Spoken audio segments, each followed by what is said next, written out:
Welcome back to Studio 42, Watercolor 42. And I started on a picture the other day with a friend of mine, and of course I never got through, ran out of time.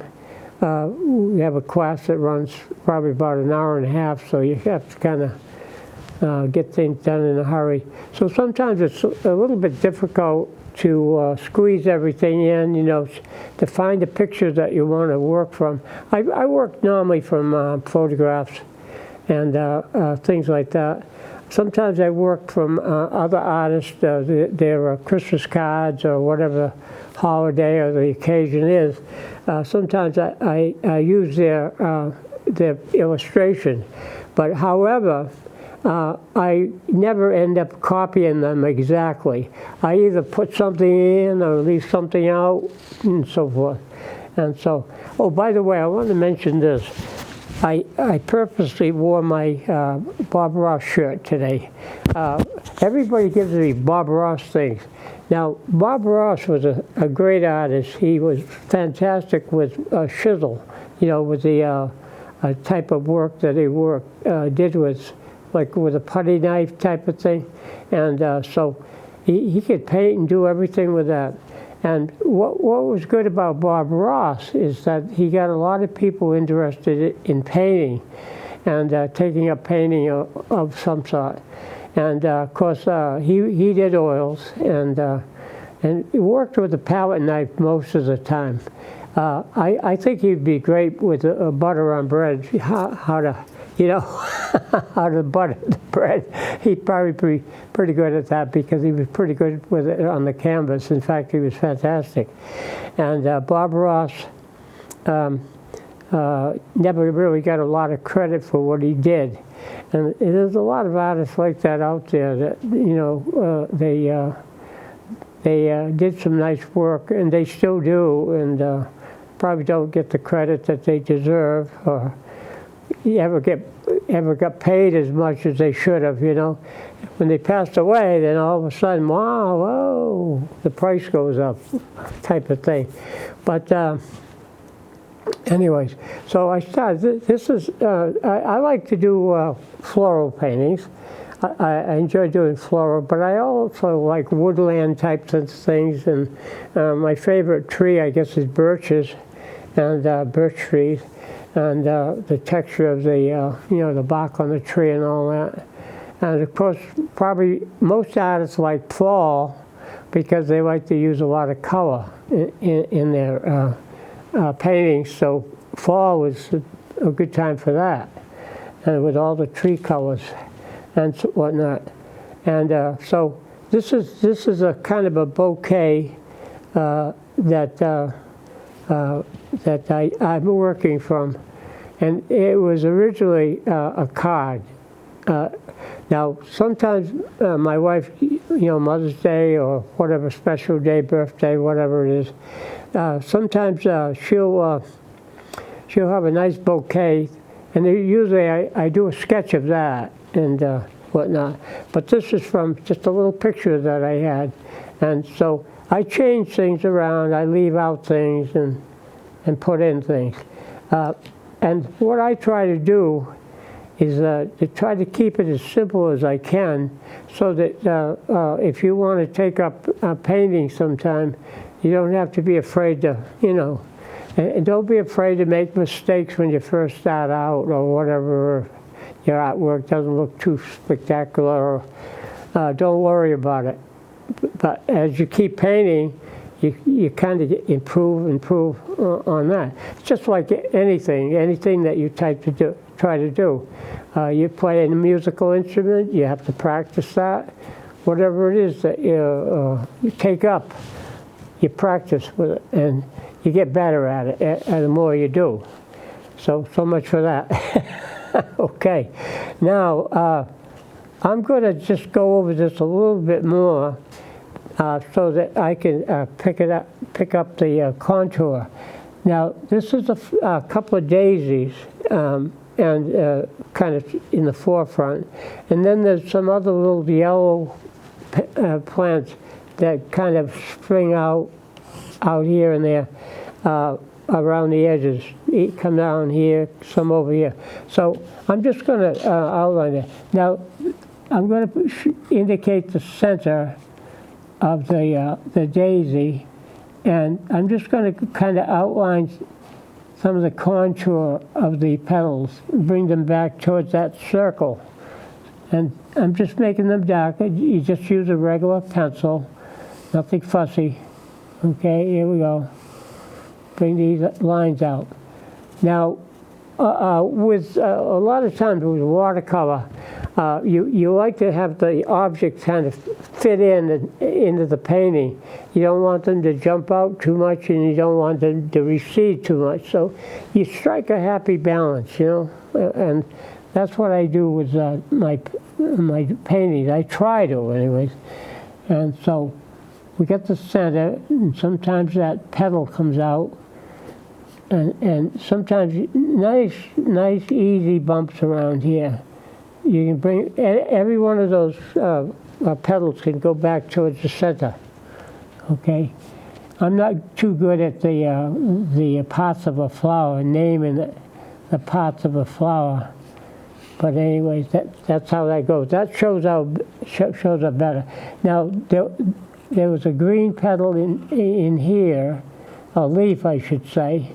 And then over here, well, let's counter opposite. Let's put another leaf coming out this way. Okay. I did it light. I'm just going over some of my drawing so to kind of perk it up so I can see to paint it better. It comes back here. This comes around here. Okay. There you go. Now that one shows up better. Then there's another one kind of almost in background, or it is actually in background. So you don't see all of it, but you see a petal here, and another petal over here. Bring this one out. Maybe I can sneak one in there in between. You're going to come back here. Oh, let's put the center. The center's here. Okay? Then we got another one going this way. Another petal, another petal. Now, these petals can look distorted if you want. A lot of times, I purposely distort things to make it look like it's a little bit bumpy or damaged or whatever it might be. Let's put another leaf going out here. Okay, we had 3 leaves. I'm big on odd, uneven numbers. So I'll do, now there's some smaller stems that come up into here, and then there's a yellow flower that looks something like that pops out over here. Let's have one, put one up in there somehow. Okay, put like 3 petals on that one, kind of cone shape, up back. And then we got, I guess I don't know. I don't want to make it too balanced here. I want to throw it off a little bit. And we'll see what else I can do. Maybe another petal off here. And what have we got? 1, 2, 1, 2, 3. I'm really great on, I emphasize uneven numbers. 3 of this, 5 of that, 7 of this, whatever. Here we go. And maybe something dipping down in here. Now, a lot of times I'll have just the stems kind of go off and kind of vanish off towards the edge of the paper. But in this case, I might want to put a vase in there. So I'm just going to show the side of the vase like this, okay? Just to show. And then, of course, across the bottom, it's got to be a little bit flatter, otherwise our vase is going to tip over on us. So that's got to be a little bit straighter there. And just show a little bit of this side coming out, like that, maybe. Now, if there's anything else I should add, I'm not sure. But let's see, I got 2. I want to get 3 in there somehow. How about something going this way? One of those yellow flowers going this way. Okay, there's 3 of those. Now, I don't know what else I might add. Now, this is a work in progress here, somewhat. Okay. Now, this is somewhat like the card that I was looking at. It's just a little, just a little small card. There was no writing on it or anything. It was just a little card with the picture of the flower on the front. It didn't show the vase at all. It just was the daisies in there. Now, there might have been some other daisies out here. I'm just going to add some leaves, just a filler in here. And I want to make this a little stronger, maybe. Outline there. One around here. Okay. Now, I've already put a background wash on. I wet the paper because the card had this soft yellowish background, sort of a off yellow, whatever. And then it had a little bit of a brown in there and whatnot. So the vase, I'm not sure. I may make that a solid color. Sometimes if it's a vase with clear glass, then you'll see some of the stems down inside. So I'll make that decision as I go along, whatever I might need. Then, of course, I try to show the shadow a little bit on the table, or tablecloth, whatever you might have there. Show a little bit of the table that way. Now, normally, when I do a picture, I try to offset it a little bit. Everything is a little bit offset from the center. I know where the center is. Sometimes I draw a line, and I know the center is right here, and so everything is off-center a little bit. Now, sometimes I don't want it to be smack in the center too much, because then one side, the background, looks like the same shape. But if you offset the objects, move them a little bit to the left, a little bit to the right, a little bit up, a little bit down, then the background shape changes a little bit, okay? So now, I don't know if I'm ready to tackle this yet. Now, this is me. I don't know. Some people like to start off and do the flowers first. They paint all the flower and then they put in the leaves and then they paint a little bit around the back. Now, I usually start with the background first, then I do the green leaves, and then the last thing that I work on would be the flower itself. Now, if they're daisies, sometimes I just leave the paper, the white of the drawing paper, I just leave that white of the color of the paper. But a lot of times, sometimes I use some of this acrylic paint for touch-up. If I want to hide a pencil mark or whatever, this is good for covering some of the darker colors easier. They do have a Chinese white, but it's not strong enough to hide things, You need something that's going to cover some of those little things that you want left out, or should have left out. Now, so anyhow, that's how that works. I start with the wash. I should mention this. If you want a false border or like a matte, white matte, you also can put tape. And the mat or the border can be the width of whatever the tape is. Usually tape is, 3/4 of an inch or an inch. If you wanted more, you just put the tape on double. If you want a 2-inch mat, I call it a false mat. But that's how I've been doing them lately. Okay, so anyhow, here we go.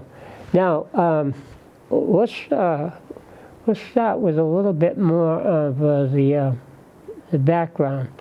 And I mentioned like green.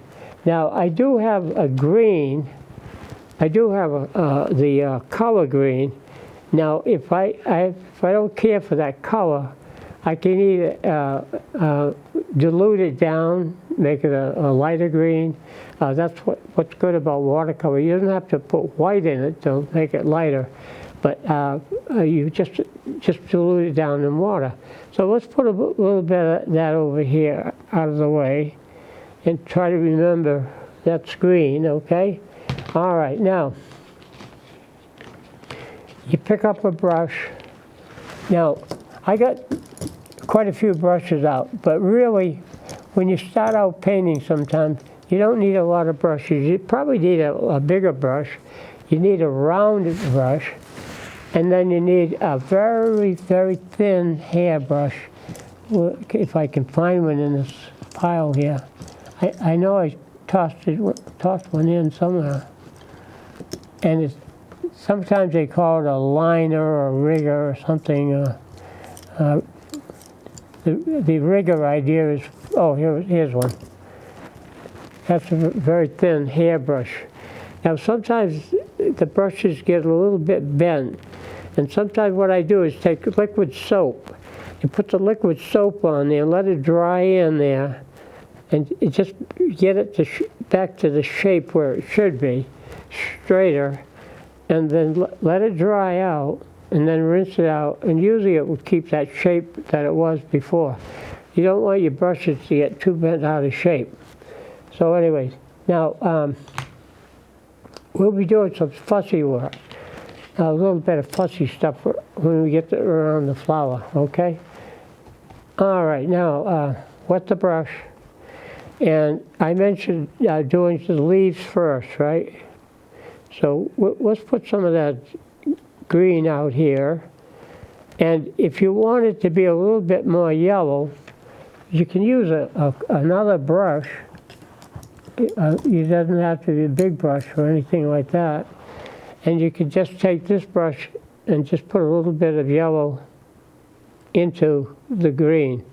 Now normally I use the lighter color first and then put dark into that to get the different shades.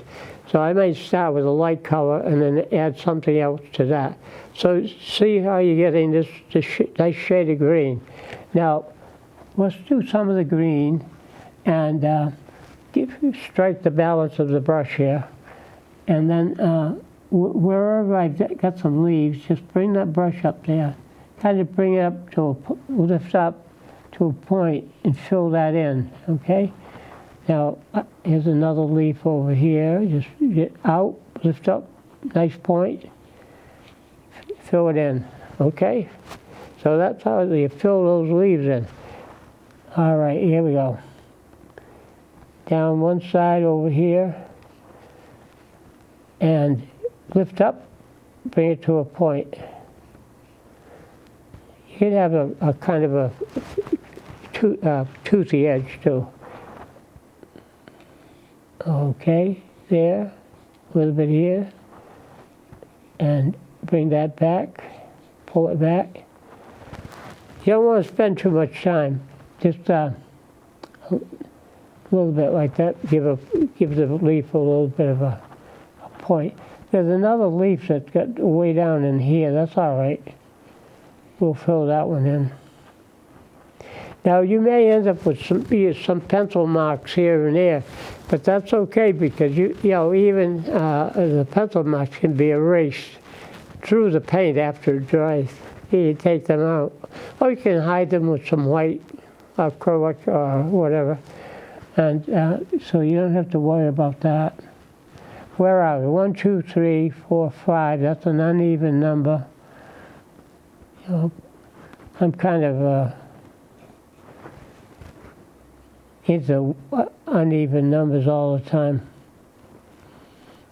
I'm always trying to remind my students sometimes about uneven numbers.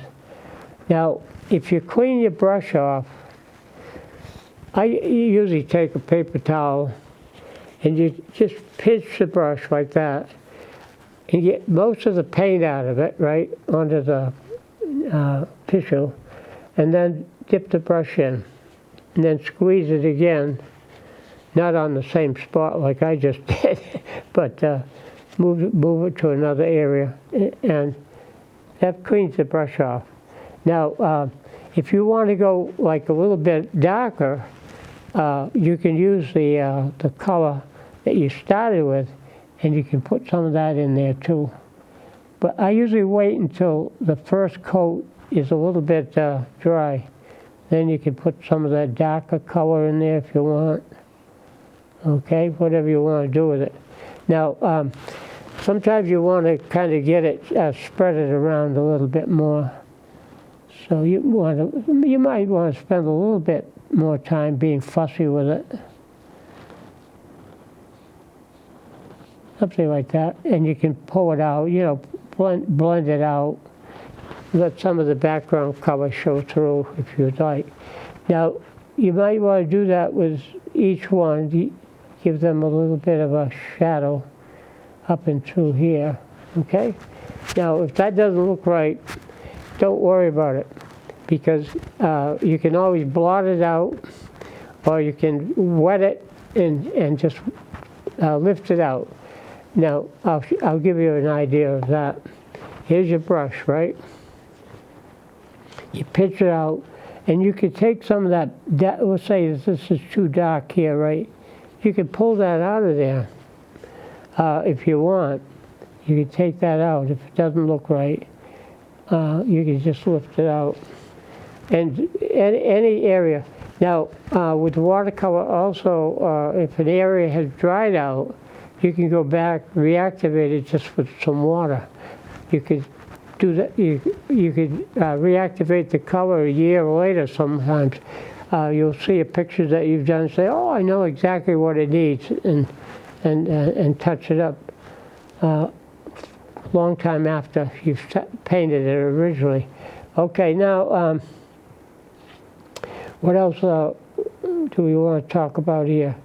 Now, the other thing, too, is that when you paint in around the flower, you want to make sure that you use a smaller brush with a nice point on it, and you can kind of go up into the petal and lift up and go around the shape and pull back out, okay? I'm doing it kind of lighter, but just go around that particular shape and pull back out. Now, you can almost blend it out so that, there's hardly any color. You don't want to leave hard edges, so if you do something, just take it and just pull it out, make it softer around the flower, like that. Okay, I got a little bit more to do over here. That's just to, bring out the flower shape a little bit more. Okay. Just fill in some of that background. It doesn't matter how you do it, but you do have to be careful that you go up, lift up, and then come down around. Go around the petal shape. Fill that in. Now this flower here, see how that jumps out? It's sort of distracting in a way, that dark area. So it looks a little bit funny. So if it's too dark, sometimes what I do is put some water into it. Take a clean area of your paper towel and just blot it. Just hit it with the paper towel, and you can lift some of the color out. I let it dry too long, so there's still some color in there that didn't come out, but you can lighten it up if you want. Okay, it might not look too good, so you can take it out. Now, worst comes to worst, if you don't like that, the wing type of shape, you can always change it. Let it dry good, and then put white acrylic on the brush, and you can paint that out and repaint it or reshape it, or whatever you want to do with it. Now, a lot of people, when they do watercolor, they're a little bit afraid of it because they're afraid that it's not forgiving.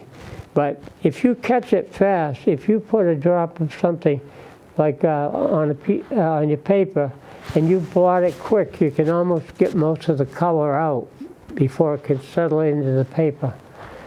Okay, so that I don't worry too much about all that around there. Okay, so now we want to make it a little bit darker down around here. So you just go around some of these shapes here, okay, just outline it and bring out this petal shape a little bit more. Now, you don't want to leave that like that. You don't want an edge on both sides. If you want to save the inside edge, okay. But if you don't want to have too much of the outside, just take some water, drop it in there, and find a clean spot on your paper towel and see how much you can lift out of that. You can almost erase the whole thing if you wanted to. Now, when I paint a lot of times, I show people if you make a mistake, it's not the end of the world, because you can wet the paper and just change the shape. That's all, you know, do something else with it. Do whatever you want to do with it. If some of these shapes, see, yeah, I still got a hard edge there, erase it.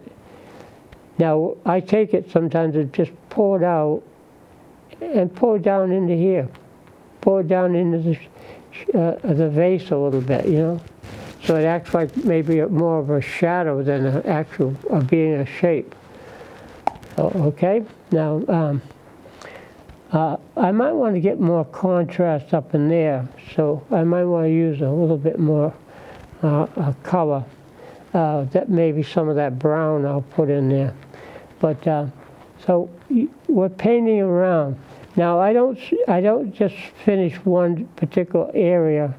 I kind of jump around when I paint. Okay, I kind of jump around a little bit with it. I'm still not crazy about that shape in there. So we might have to do something drastic by painting it out and doing something else with it.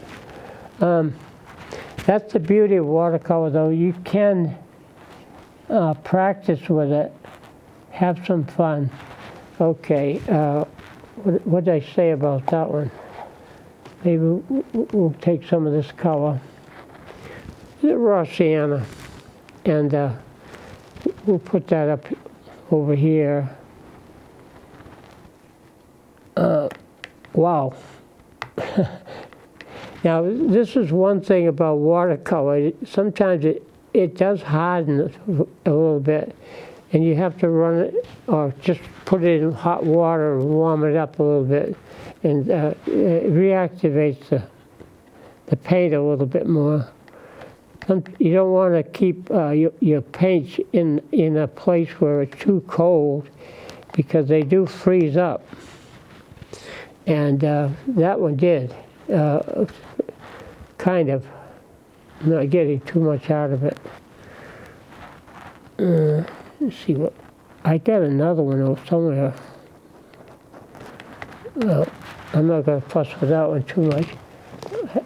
Let's try this one over here. Okay. This one probably got. That's good. We're all set on that. Now, you find another brush here somewhere. Now, you can use a flat brush, or you can use a rounder brush if you want. This happens to be rounder. Okay. Now, you take a little bit of this color, and you can kind of go around. Again, you have to lift up when you go towards the petal, and pull that color back out. Okay, here we go. Around, pull back out. Okay, so you don't see a double edge. You just take that outside edge and just pull that back into here. Okay. Now, like I said with watercolor, if it doesn't look right, you can always let it dry and just paint it, white it out, paint it out with acrylic. That's the thing. Let's put a little bit more around this one. Okay, just to get a little bit more contrast in there. Yeah, and then just pull it back. Sometimes you can add just a pinch of red into that to make it warmer, warmer color. All right, this looks too dark in here, we can always take it out. Now, if you go around the shape of a petal, you might, let's say, kind of put a dent in it or paint too much into it. Again, you can always, the finale is that you can always go back and touch it up. Keep that in mind. Whatever you do, you can always touch it up. And you can, the colors, you can reactivate a color anytime you want. Now, if I want this to be a little bit redder here, I'll just take a pinch of red, put it over here. Take some of that raw sienna, put that over into there, mix it into some red, and you'll get more of a pinkish color, okay, when you paint over it and paint into it.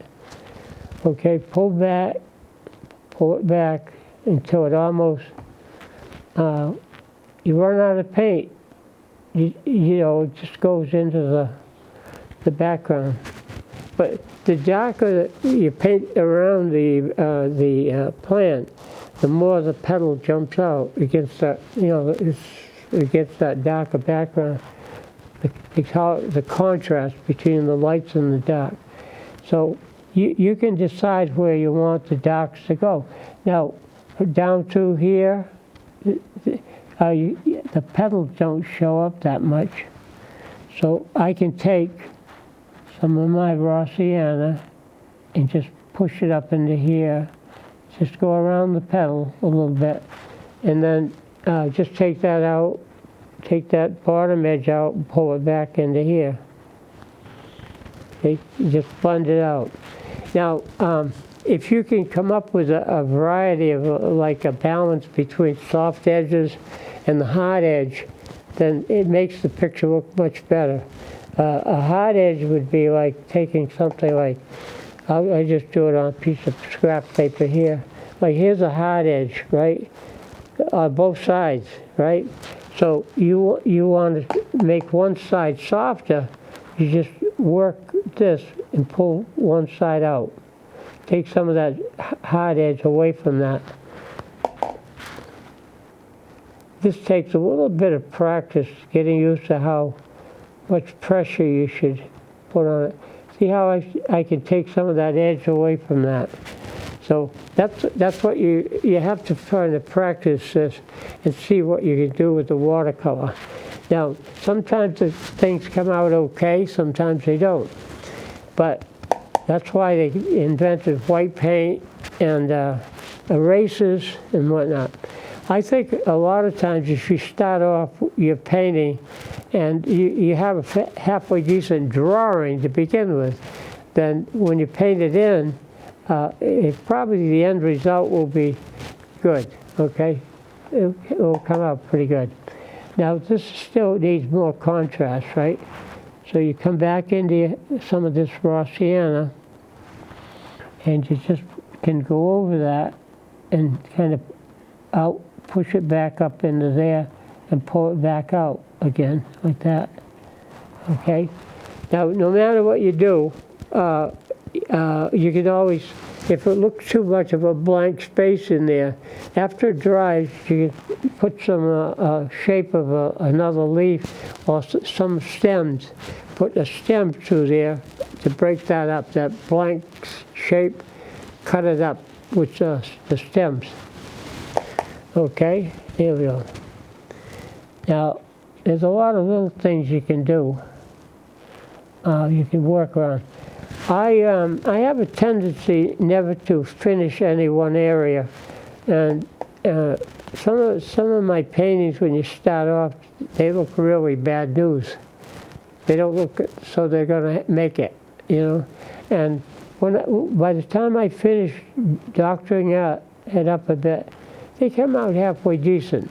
But you have to remember that you can't be too rigid with it. You know, you have to kind of let things blend a little bit, let it flow.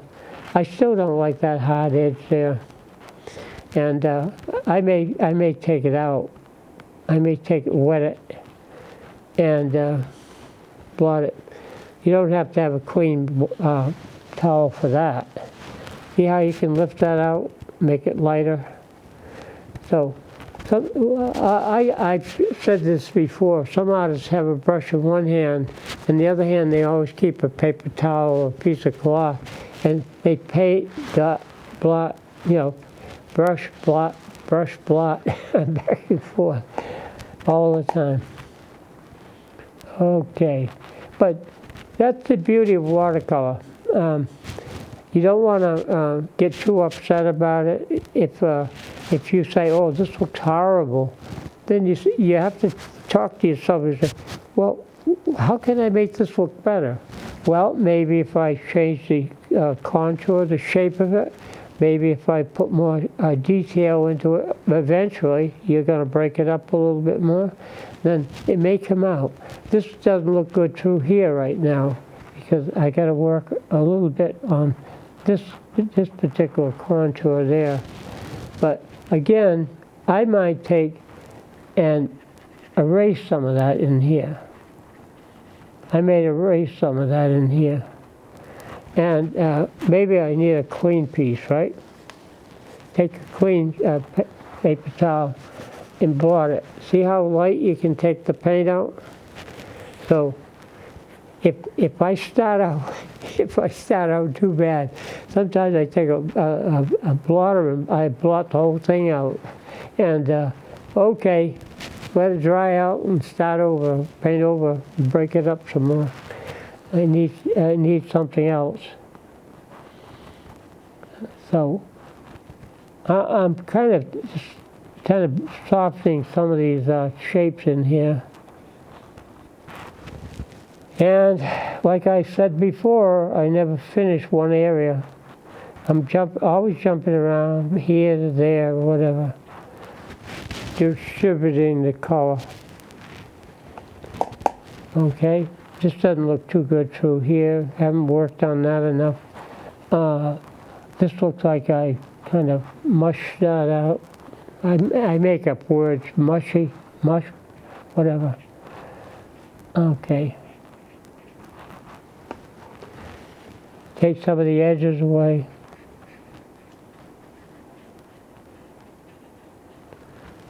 I'm always wiggling around here, but I just want to show people that, you know, if it doesn't look good, you can change it. And don't worry about it. You know, don't worry about it. But you do have to sometimes let things dry. You can't keep painting in the wet, because after a while your colors lose their vitality or their brilliance, and so you have to be careful. Okay. Now, all right. Now I've got to come back with some white pretty soon and touch up where I went into some of those areas. But now I want to get some, where did I put the blue? A little bit of blue. I think that's over here. And what we're going to do is just put a little bit of a shadow around that center. Okay? So I'm just going to put a little bit of, need a little bit more color than that. Just a little hint of blue, like a shadow in there.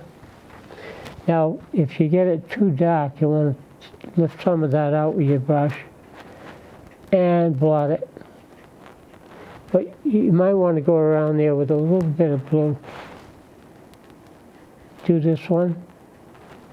Okay. Now that one looks a little bit too dark, doesn't it? So I'm just going to pinch my brush out and use the brush like a sponge. And just wiggle the brush around there a little bit. Now again, you can make that softer too by taking some of the edge away with just water on your brush there. Just soften that out around in here. Soften this one out, so forth. Now, I haven't worked on this one. Let's put a little bit of blue on that one, just around this one. Okay, right in here. A little bit darker there, okay? That's okay. All right. Now, again, no matter what you've done, you can't give up on it. You can't give up on it. A house doesn't look too good when you're just framing it up. It looks like you made the house, built the house out of pretzels. And so when you fill it in and work on it, then you can improve upon it. Exterior. Okay.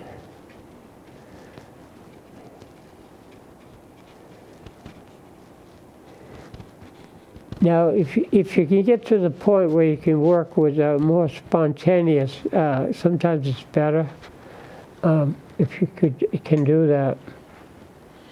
Okay. Now, where are we? Okay. Now, I'm just going to do these flowers out in here. You can almost paint them from the tube. You don't have to water it down. Just make them a little bit darker. Straight from the paint. Okay. You know. Hey, just camper with it a little bit. Well, we got another one over here.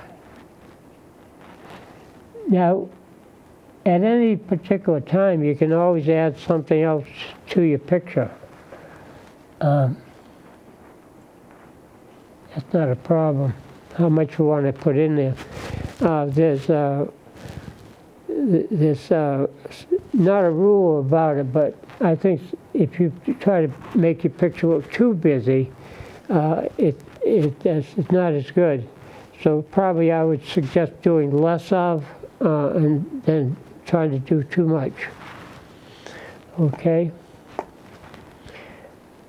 All right, we jump around a little bit.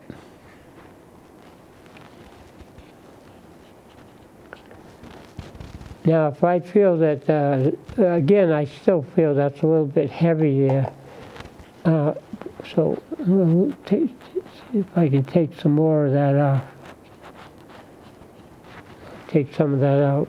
You can make that look like it's got more highlight in it if you want to pull some of the paint out of it. There you go. Whatever. But I think the best thing is to let it dry a lot of times and then paint over it.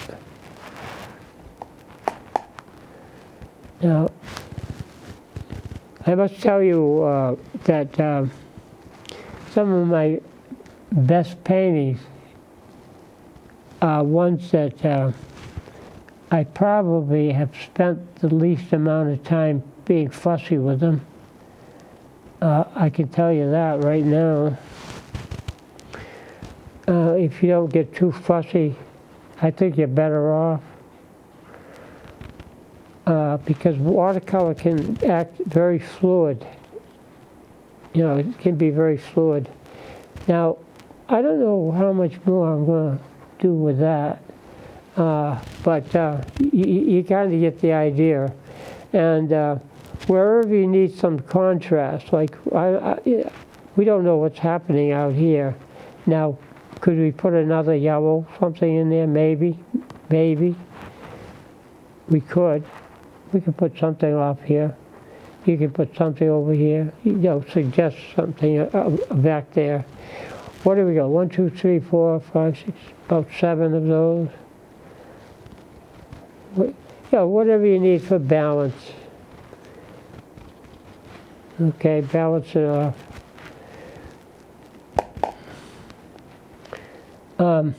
Okay, now the thing is now,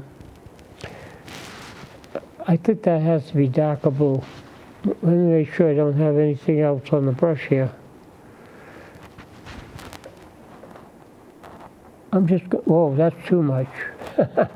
That is too much. Oh, blot, blot. Here we go. You'd think I bring plenty of towels. There you go. All right, that's better. That's better. Lighten it up. Yeah. I don't want it too much different from the other one. Yeah. Now, okay. Now, when we do the finale, you can use yellow, and you can mix it. Take some yellow, put it over here in an empty well, and just take a little speck of red. Okay, a little speck of red. Mix it into the yellow, so the yellow is a little bit off yellow.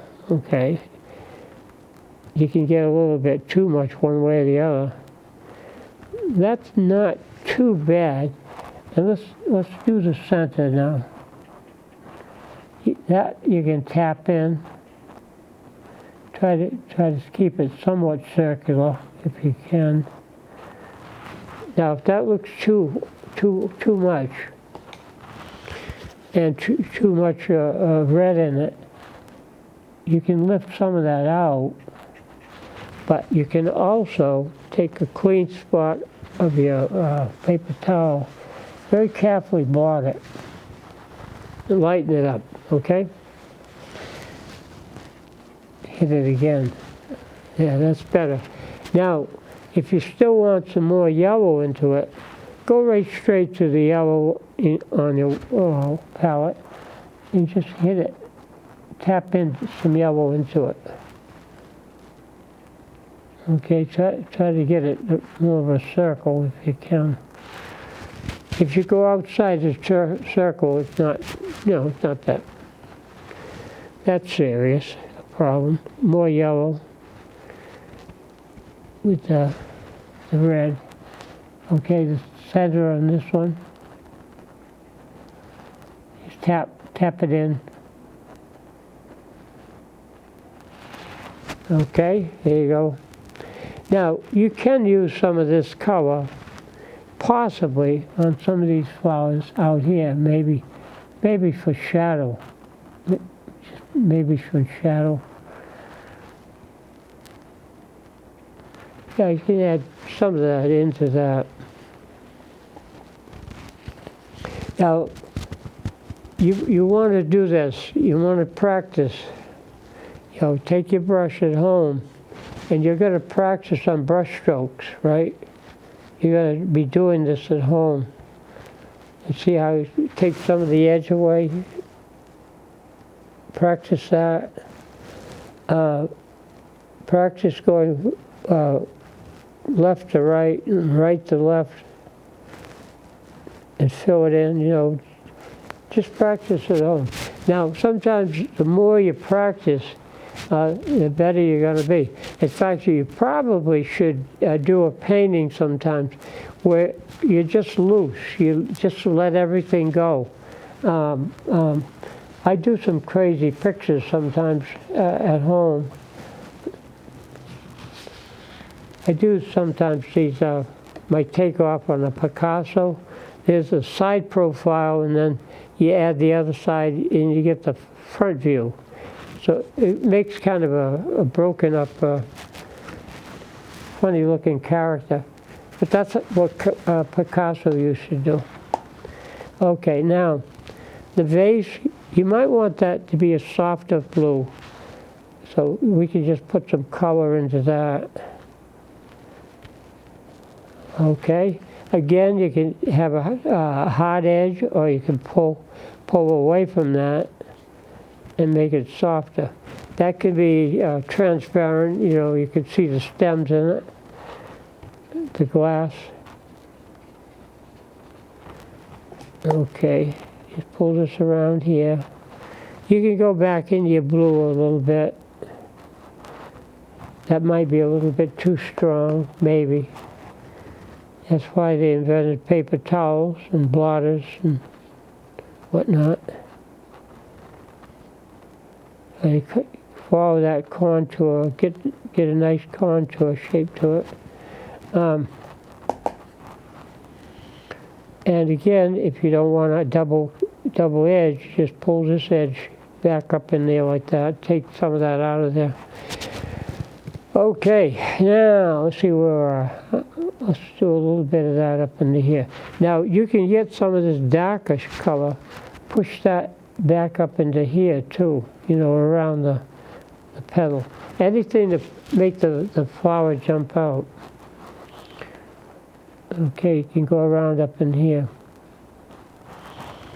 Now, what you don't have to worry, well, I shouldn't say this. You should probably, if you want to make it somewhat look like what you're doing, or trying to do. You can kind of keep the edges loose. They always used to say, oh, you got to stay inside the line with like a coloring book type of. No, you don't have to stay inside the line. If you want to go break it up a little bit, that's fine. But if you do that, you want to make sure you make it look like it's supposed to be like that, like extending that idea into something else. Whatever you do here, you do a little bit over here, or a little bit over there, so that people realize that was your intention. That was your intention. Maybe, okay? Right? All right. So here we go. Again, think about the edge, hard edge, maybe here or there, and work it that way. Now, this needs a little bit more, take some of that away. Soften the edge, pull it down. It's a cast shadow underneath there. That you can kind of get fussy with a little bit later towards the end. Now, if there's anything when you squint and look at it, you lose some of the petal here. Now, this is when, after that's dry a little bit, of course you can try to lift it out of there, but you know what I do? Let's put a little bit of white out here, some of this acrylic color. And, it's so white on white here. Okay, wow, that's a lot. I didn't need that much, but nevertheless. So maybe I do need that much. I probably, let's say if you want to touch up a petal, right? Just press the white into that. See that? You can fix up the contour. Anything you want to doctor up, you can. If you've gone too far into this, now take your white, and you can put those petals back in there, see it? Put them in. If you've kind of hidden them a little bit, you can put some white back in there. And you do a lot of touch-up with white. My father used to work with a fellow, and sometimes they end up with a little bit of a paint job. And this other friend of his would have the saying, paint covers everything, So he never used to worry about it. So he says, oh, the paint will cover it. And it does. Anything you want to doctor up, you can touch up as you go along. So anyhow, now this needs a little bit more, kind of finishing touches to it. Kind of define it a little bit, clean it up a little bit more. Maybe put more of a sharper leaf shapes in there, and make a little bit more contrast.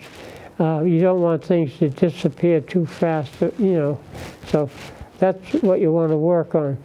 So I've showed you a little bit about, what to do and what not to do sometimes. And sometimes what not to do is a good lesson more than what you should do. Oh, I don't know. Maybe you have to think about that one, huh?